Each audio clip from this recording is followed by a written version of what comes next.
My mother checked the clock for the fifth time. It was 6:27 p.m. Then she smiled at me. "She should be here soon, right?" I nodded. "Yeah." My voice sounded confident, at least I hoped it did. Today was important, very important.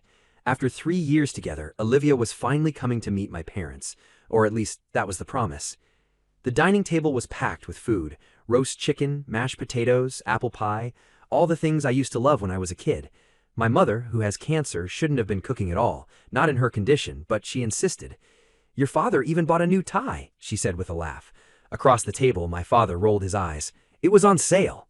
I laughed too, and for a moment, everything felt normal, like a real family dinner, the kind of memory people keep forever.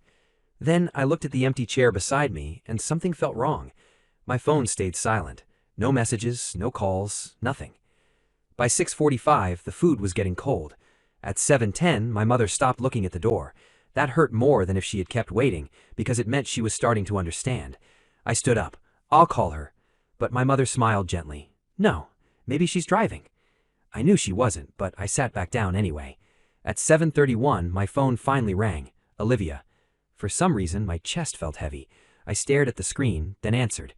"Hey?" "Olivia." The moment I heard her voice, I closed my eyes. I already knew. "What happened?" There was a pause before she spoke carefully. "Ryan got hurt." I laughed, a small, tired laugh. Of course, Ryan again. 3 years and every important moment somehow ended with Ryan. "What happened to him?" I asked. "He got injured during exercise." I waited. "That's it?" "He sprained his wrist." Silence. A sprained wrist. Not surgery, not an accident, not an emergency, just a sprained wrist. And somehow that was more important than meeting my dying mother. I looked across the table. My father pretended not to listen. My mother pretended not to cry. I suddenly felt exhausted. "Ethan?" Olivia's voice came through the phone. "You understand, right?" Do I understand? I looked at the empty chair, the cold food, the forced smiles, the disappointment my parents tried so hard to hide. Then I asked the question I should have asked years ago. "When Ryan called, did you even hesitate?" Silence. Long silence. And that was all the answer I needed. I nodded slowly, even though she couldn't see me. She understood. Relief entered her voice immediately. "I knew you would." Then I hung up. I laughed, louder this time. "No, Olivia, you misunderstood. For the first time in 3 years, my mind was strangely calm. I understand that no matter what happens, I'll never be first. My mom made apple pie today. She spent 3 hours making it in her condition, just to get canceled for a sprained wrist." I sat there staring at the black screen. Not angry, not heartbroken, not even sad, just tired. Across the table, my mother reached over and squeezed my hand. "It's okay," she said softly. "We can try again another day." I looked at her, really looked at her. The pale face, the tired eyes, the hospital bracelet she thought she had hidden under her sleeve. And for the first time, I realized there might not be another day. The next morning, I woke up at 6 a.m. Not because of an alarm. I had barely slept. Every time I closed my eyes, I saw my mother's smile when she said, "Maybe she's driving," as if she still believed Olivia would come, even when I didn't. I got dressed and headed to the hospital. My mother's chemotherapy session was scheduled for 8. When I arrived, she was already sitting in the waiting room, my father beside her. "You're early," she said with a smile. I couldn't sleep. She patted the empty seat next to her, and I sat down. Neither of us mentioned Olivia. The silence stretched for nearly 10 minutes before my mother suddenly asked, "Did you two fight?" I smiled faintly. "Not really." "Then why do you look like that?" I didn't know how to answer, because it wasn't one fight. It wasn't one missed dinner. It wasn't even Ryan. It was 3 years. 3 years of being second, 3 years of compromise, of convincing myself things would get better. And suddenly, I didn't want to do it anymore. Before I could respond, my phone vibrated. Olivia. I stared at the screen. My mother saw the name. "Answer it," she said. I shook my head. The phone stopped ringing. A few seconds later, it rang again. Then again. For 3 years, I had always answered immediately, no matter what I was doing, no matter where I was. This was the first time I ignored her. And strangely, it felt good. By noon, I finally checked my phone. 4 missed calls, 8 messages. I opened the chat. "Ethan, answer me. Are you angry? Ryan needed help. You're being childish." I laughed. Childish? My mother had cancer. Olivia had skipped meeting her, again, and somehow I was the childish one? Another message arrived while I was reading. I'm outside your apartment. I frowned. 30 seconds later, another message. Where are you? I typed back, hospital. A minute later, she called. This time, I answered. Finally, she said, sounding annoyed. Actually annoyed. Where are you? Hospital, I answered. Why? Asking as if she doesn't know. I almost laughed. Why? Because my mother was dying. The same mother she had avoided meeting for 2 years. Chemotherapy, I replied. The line went quiet. Then she spoke softly. I forgot today was her treatment. I looked out the hospital window. Rain had started falling. Of course she forgot. She forgot my birthday once. She forgot our anniversary twice. She forgot the day my father had surgery. And now she forgot this, too. Nothing surprising. Ethan, her voice softened, let's have dinner tonight. Normally, I would have agreed instantly. Normally, I would have been happy. Normally. But something had changed. I'm busy. Surprised, she said, What? I'm busy. You've never been too busy for me. I looked at my mother through the glass. She was talking to a nurse, smiling, pretending everything was okay. Then I answered calmly, Maybe that's the problem. The line went silent. For the first time since we started dating, Olivia didn't know what to say. Without adding a word, I hung up. A familiar voice spoke beside me. Still because of Ryan? I looked up to see my best friend Daniel, who was a doctor, holding 2 cups of coffee. I took one. You're surprisingly informed, he snorted. The whole world knows. Ryan Matthews, Olivia's childhood best friend, 28 years old, handsome, popular, a professional fitness influencer. According to Olivia, he was family. According to me, he was the reason behind half the arguments in our relationship. 3 years ago, I even tried to befriend him.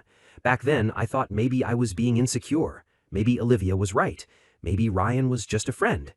But then the messages started. The first came after Olivia missed our first anniversary. That night, Ryan posted a picture of him, Olivia asleep on his shoulder. I stared at the photo for a long time. It was recent, I knew that. She was with him again. The timing wasn't accidental. 5 minutes later, I received a direct message from Ryan. Cute dinner tonight? Some bonds can't be replaced. Then he quickly deleted it. I still remembered the feeling, the anger, the humiliation, the confusion. Everyone at the restaurant was staring at me, sitting alone, drinking wine.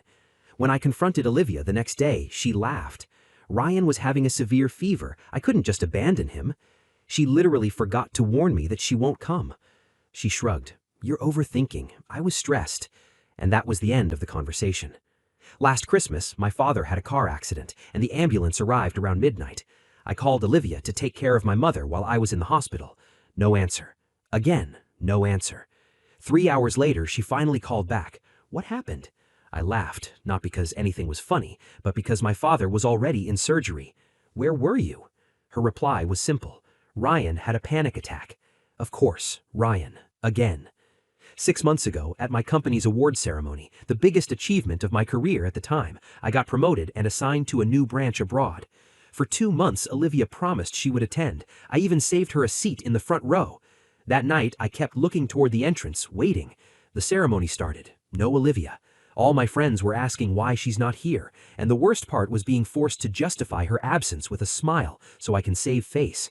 An hour later, she texted me. Sorry, Ryan got drunk. I'm taking him home. I stared at the message, then at the empty chair beside me. I accepted the award alone. Later that night, I opened social media. Ryan had posted a story. He was perfectly sober, holding a beer, laughing, with Olivia sitting beside him. I still remember how hard I squeezed my phone. Later, I finally confronted him directly. I found him at a gym event. The moment he saw me, he smiled. That smile I hated, because he knew exactly what he was doing.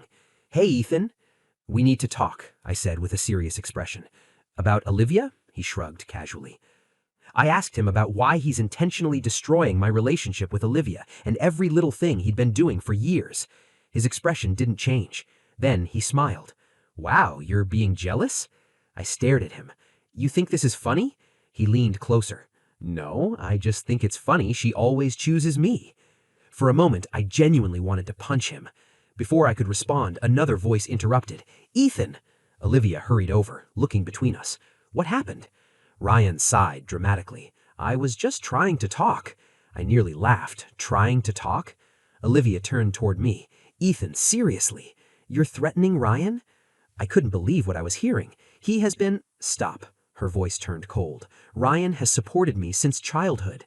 I stared at her. He sent me messages. He publicly mocked me. You're overreacting. Olivia, enough. For the first time, she looked disappointed in me. Me, not him, me. Ryan lowered his head, pretending to feel guilty. The perfect victim, the perfect friend, the perfect liar. And Olivia believed every word. That night, she didn't speak to me. 3 days later, she acted like nothing had happened. But I still remembered. I started recording every message, every post, every time she chose him, every time she defended him. And sitting outside my mother's treatment room now, I finally understood something. The problem was never Ryan. Ryan was just Ryan. The real problem was that every single time there was a choice to make, Olivia chose him. And last night, she chose him again. Somewhere across the city, Olivia stared at her phone. My last sentence was still replayed in her head. Maybe that's the problem. For some reason, those 4 words bothered her more than any argument we'd ever had. Because I hadn't yelled, I hadn't blamed her, I hadn't begged. I simply sounded tired. And for the first time in 3 years, Olivia felt like she might actually lose me. My mother finished her treatment the next day at noon. The doctor said the chemotherapy had gone well, but his face said something else. My mother smiled, but only I knew what the doctor wasn't saying. The treatment was working, but not enough. He suggested that I take my mother to Europe for better treatment. On the drive home, my mother suddenly spoke. "Ethan." "Yeah?" I answered. "When are you bringing Olivia over again?" My hands tightened on the steering wheel. My father glanced at me, then quietly looked out the window. The car fell silent. A few seconds later, my mother sighed. "I understand." I swallowed. "Mom?" She smiled. "It's okay." But it wasn't okay. She had been looking forward to that dinner for months, even while fighting cancer, even while pretending to be strong, and Olivia never came. The worst part was that my mother wasn't angry, she was disappointed. That hurt more. When I got home that evening, my phone vibrated.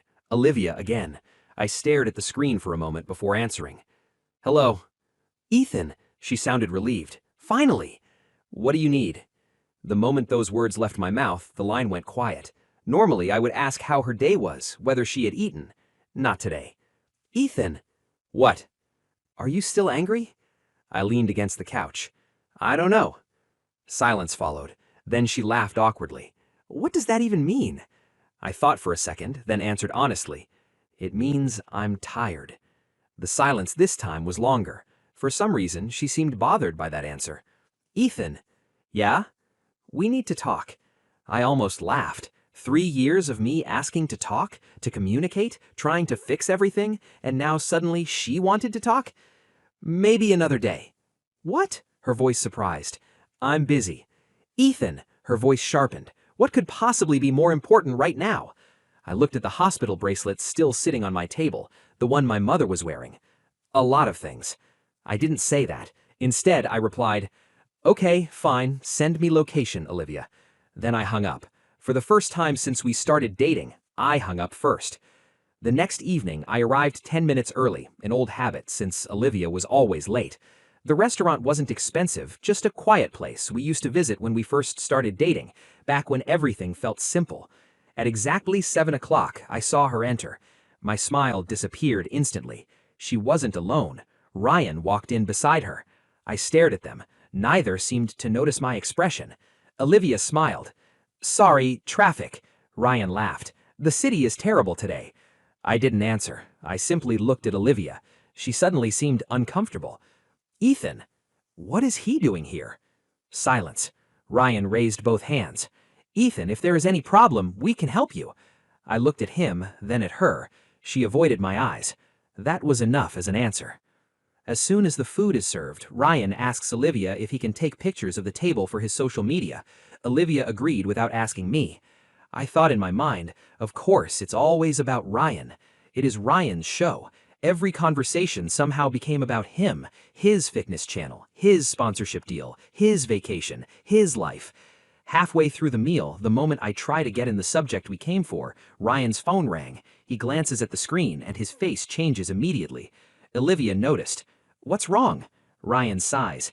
"It's nothing." "What happened?" "It's really nothing." I almost rolled my eyes. Same playbook, every single time. Finally, Ryan spoke. "There's a gas leak at home." Olivia stood up instantly. "What?" Ryan forced a smile. "It's okay, I'll go. Finish your dinner." I watched quietly, almost like watching a movie I had already seen 20 times. Olivia turned toward me. "Ethan?" There it is, the choice again. I smiled. "Go." She froze. "What?" "Go. That should be more important," I said. For some reason, she didn't move. Maybe because I wasn't angry. Maybe because I wasn't arguing her to stay. Ryan stood up. "Really, Olivia, I can handle it." She looked between us, then grabbed her purse. "I'll check on him and come back." Just like that, they were gone. I sat alone again, exactly like the anniversary, exactly like the award ceremony, exactly like countless other moments. Except this time, something felt different. I wasn't hurt. I wasn't jealous. I wasn't angry. I was done. This was the last chance to tell her that tomorrow is the day of my departure. But seeing her rushing for Ryan every time made me swallow my words. Instead, I left the restaurant, thinking that this may be the last time I will see her again. Arriving at home, I started preparing my belongings and my mother's belongings.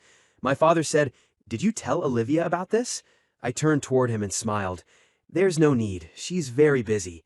My mother said, "But she will be very worried." I grabbed her hand and kissed it. "You don't have to worry about that, Mom." And I wrote a letter for her and explained everything. The next day, early in the morning, we were on the plane. Few hours later, we arrived at destination. My uncle was there, welcoming us. My uncle wrapped my mother in a careful hug the moment we stepped out of the terminal. "You've gotten thinner," he said, trying to smile. My mother laughed softly. "That's usually not a compliment." He shook his head. "It is when you're my sister." For the first time in weeks, I saw her genuinely smile. My father looked around at the unfamiliar city. Different language, different streets, different sky. A fresh start. Or at least that was what I told myself. Back home, Olivia woke up expecting another message from me. There wasn't one. No good morning, no missed call, nothing. She stared at her phone for several seconds before opening our chat. The last message was still from 2 nights ago, maybe another day. For some reason, it irritated her. She called. The call went directly to voicemail. She frowned, called again. Voicemail. Again. A strange feeling settled in her chest. Then she remembered my face last night. It was the face of someone who is leaving forever. At the time, she didn't pay too much attention. She even smiled, but now she is panicking. 3 hours later, she was standing outside my apartment. No answer. She knocked again. Nothing. Eventually, my neighbor opened his door. "Looking for Ethan?" "Yeah." "He moved." Olivia blinked. "What?" The old man shrugged. "Left this morning with his parents." For several seconds, she simply stared at him. "Where?" "No idea." Then the door closed. For the first time in 3 years, panic entered Olivia's heart. Real panic. Not the kind Ryan had every other week. Actual panic. Because suddenly she realized something terrifying. Despite being my girlfriend, she had no idea where I was. That evening, she drove to my parents' house.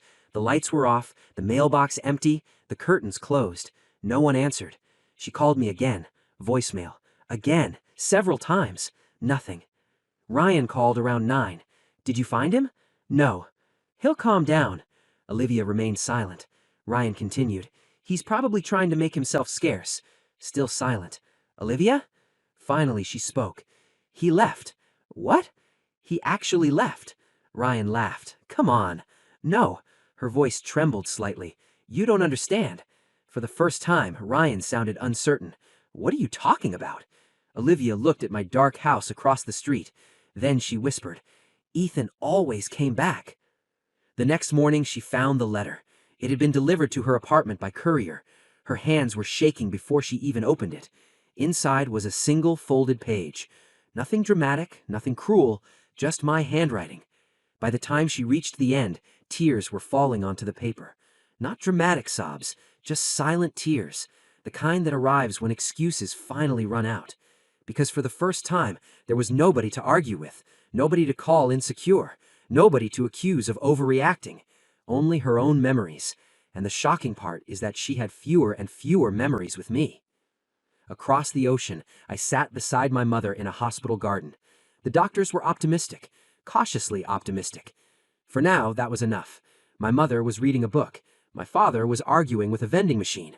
Some things never changed. I checked my phone. A dozen messages from Olivia. I didn't open them. Instead, I put the phone away. My mother looked up from her book. "Everything okay?" I smiled. For the first time in a very long time, the answer felt honest. "Yeah." And as the afternoon sun warmed the garden, I realized something strange. I wasn't waiting for a call anymore. The next day, I set for myself a simple routine. I wake up, visit my mother before work, spend the day at the company's European branch, return to the hospital, have dinner with my parents, and sleep. Then I repeat it all again the next day. No canceled plans, no waiting beside a phone, no wondering whether I matter. Just peace. It feels unfamiliar and strangely addictive. The European branch is very different from the office back home. The company stretches across multiple floors, international teams fill the space, and departments are spread everywhere. On my first official day, I'm still trying to learn everyone's names. By the end of the morning, my head already hurts. Too much information? A familiar female voice teases behind me. I freeze. That voice? No way. I turn around and blink. Sophia? The woman standing in front of me laughs. Ethan! For a second, neither of us moves, then we both start laughing. "What are you doing here?" I ask. "What am I doing here?" she replies. "I should be asking you that." Sophia Bennett. Sophia and I had known each other in college. We were friends before she moved abroad and hadn't spoken much over the years. She built her own company, became ridiculously successful. The last time we talked was almost 2 years ago. She crosses her arms. "So?" "Oh, I was promoted and sent here to work. What about you?" I said. She answered, "Oh, congratulations. For me, I was here to negotiate a future collaboration with my company." "You look fatter," I said, teasing her. "No, I'm not." "You definitely are." She rolls her eyes, then laughed and said, "Some things never change." We were joking like that back in college. In the evening, she drags me to a small pub near the river. "Come on," she says, "we're celebrating." I raise an eyebrow. Celebrating what exactly? Finding someone from home in this giant city. I can't argue with that. 3 hours later, we're still talking. College memories, old professors, mutual friends, embarrassing stories, things I haven't thought about in years. At some point, Sophia stops and simply looks at me. "What?" I ask. She tilts her head. "You smile less." My smile fades slightly, and she notices immediately. There's always been something frighteningly observant about her. "Bad breakup?" she asks. I laugh. "Very obvious?" "Very." This is the first time I tell someone everything. Not the shortened version, not the polite version. Everything. The missed anniversary, the hospital, Ryan, the empty chair, the letter, all of it. Sophia listens quietly, never interrupting, never judging, just listening. When I finally finish, she sits silently for several seconds. Then she says something simple. "You deserved better. No lectures, no analysis, no complicated advice. Just that." And somehow those 3 words hit harder than anything else. After that night, we started seeing each other regularly. At first, it's a coincidence. Lunch breaks, coffee after meetings, walking home from work. Then it becomes intentional. Messages appear every morning. Inside jokes return. Conversations stretch past midnight. Slowly, without either of us noticing, I start looking forward to seeing Sophia. Meanwhile, thousands of kilometers away, Olivia is falling apart.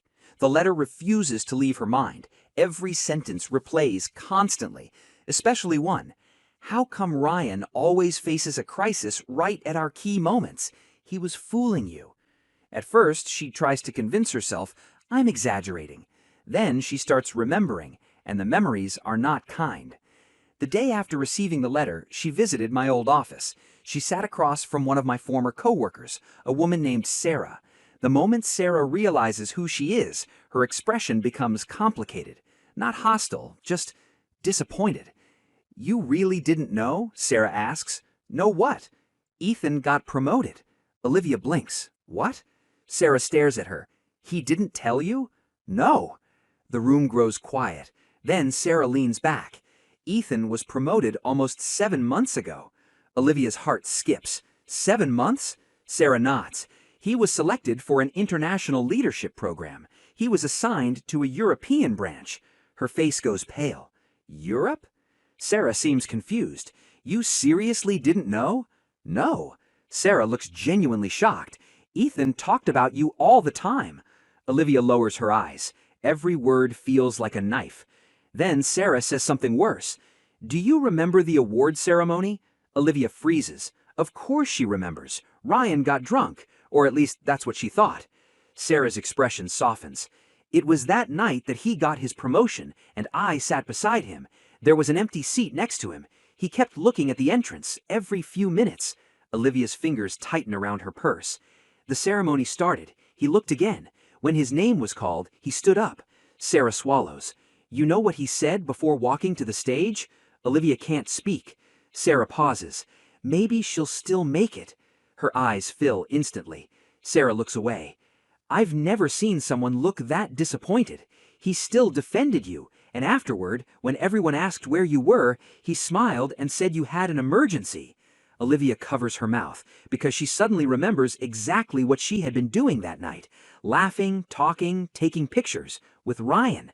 Not helping a drunk friend, not an emergency, just Ryan again. When she finally leaves the building, she sits inside her car for nearly an hour crying. Not because I left, not because she misses me, those things are true, but this pain is different. Finally, she understands the full weight of what she has done. Not one mistake, not one missed dinner, not one forgotten date. Hundreds of choices, thousands of tiny moments, all pointing in the same direction, away from me, toward Ryan. And suddenly she can't stop asking herself one question. How many times did I sit alone while she was busy saving someone who never actually needed saving? That night, Ryan calls. Want to grab dinner? Normally, she would say yes immediately. Instead, she asks, were you really drunk that night? Silence. A very long silence. Ryan's voice comes carefully. What?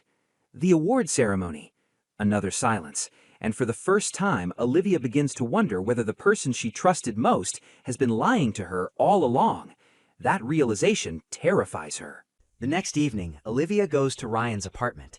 I know it's not because she wants answers, it's because she needs them. The door opens almost immediately, and Ryan smiles when he sees her. Finally, I was wondering when you'd call. For months, that smile had been familiar to her, even comforting. Now it makes her sick. She asks, can we talk? And Ryan steps aside. Of course. For several minutes, neither of them speaks. Then Olivia looks directly at him and asks, were you really drunk that night? Ryan frowns. What night? The award ceremony. There's silence, just a tiny pause, but it's enough. Olivia notices. Ryan. His smile weakens. What? Were you really drunk? He sighs. Why does it matter now?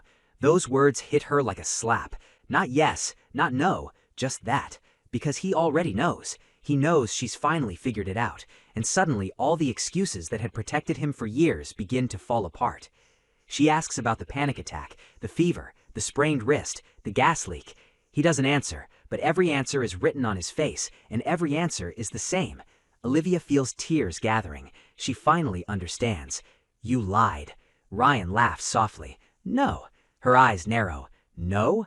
I exaggerated. Olivia stares at him. Then Ryan shrugs. Come on, Olivia. Something cold enters his voice, something she's never heard before.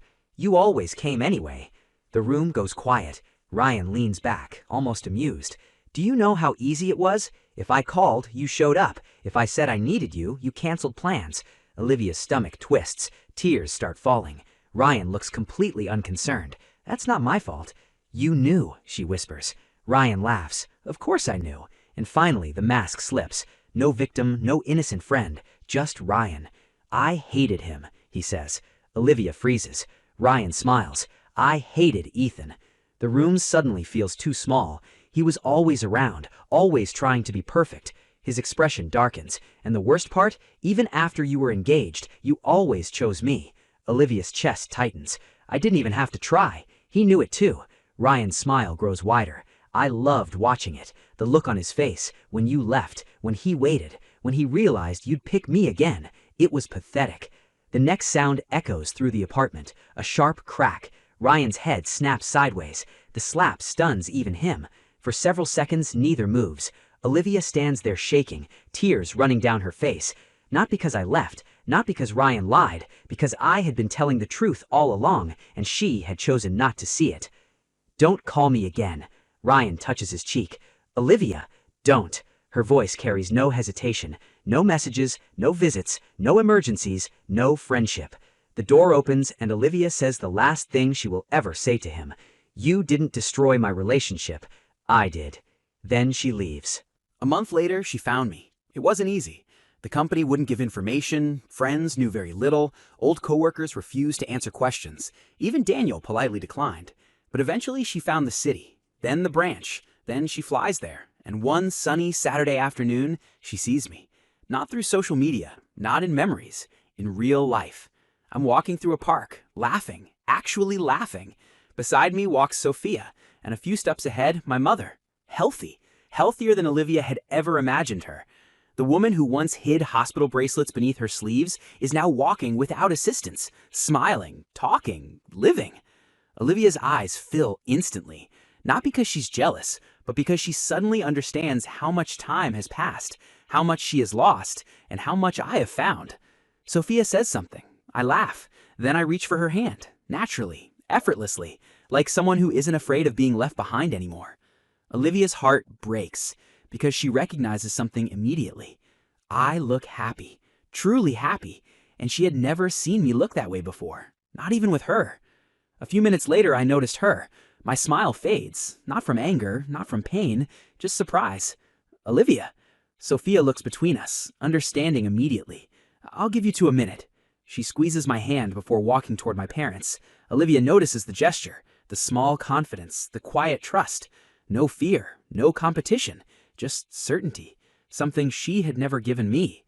For several moments, neither of us speaks. Then she whispers, I found you. I nod. I can see that. Her eyes fill. I love you. The words come out broken, late, far too late. Silence follows before I smile sadly. I know. She stares at me. What? I know. I never doubted that. The answer shocks her because she expects anger. Instead, she gets understanding. And somehow that hurts more. I look towards Sophia, then back at Olivia. Do you know what was in my pocket the night of that dinner? She frowns. What? My hand disappears into my coat. For a moment, she thinks I'm reaching for something. Instead, I simply smile. A ring. The world stops. She can't breathe. What? I nod slowly. I was going to propose. I wanted you to meet my parents first. My mom spent days preparing. Her tears begin falling uncontrollably. I thought it would become one of our happiest memories. I already knew which ring. I already knew how I was going to ask. I already knew what your answer would be. She covers her mouth because she realizes exactly what she lost. Not just a boyfriend, a husband, a family, a future, all exchanged for excuses she can't even defend anymore. I take a slow breath, but that's not my life now. She looks up and follows my gaze. Sophia is laughing with my mother. My father is pretending not to understand a joke. Everyone looks peaceful, like a family. My family. I smile. I built something new. I stopped waiting. She cries harder. I know. I nod. Then I step forward. For a brief moment, she thinks I might hug her. Instead, I simply speak one last time. I hope you find happiness, Olivia. My voice is sincere. No anger, no resentment, no revenge. Just closure. Then I turn around and walk away. Toward Sophia. Toward my parents. Toward the life I have chosen. Sophia reaches for my hand. I take it immediately, without hesitation. Together, we continue down the path, and Olivia remains standing beneath the sky, watching until we disappear from sight. Only then does she finally understand something I learned long ago. Love isn't lost in a single moment. It disappears one choice at a time. And by the time you realize what you've chosen, sometimes the person who loved you has already learned how to live without you. As my laughter fades into the distance, Olivia stands alone with the only thing I've left her, the truth and the regret that will stay with her long after I'm gone.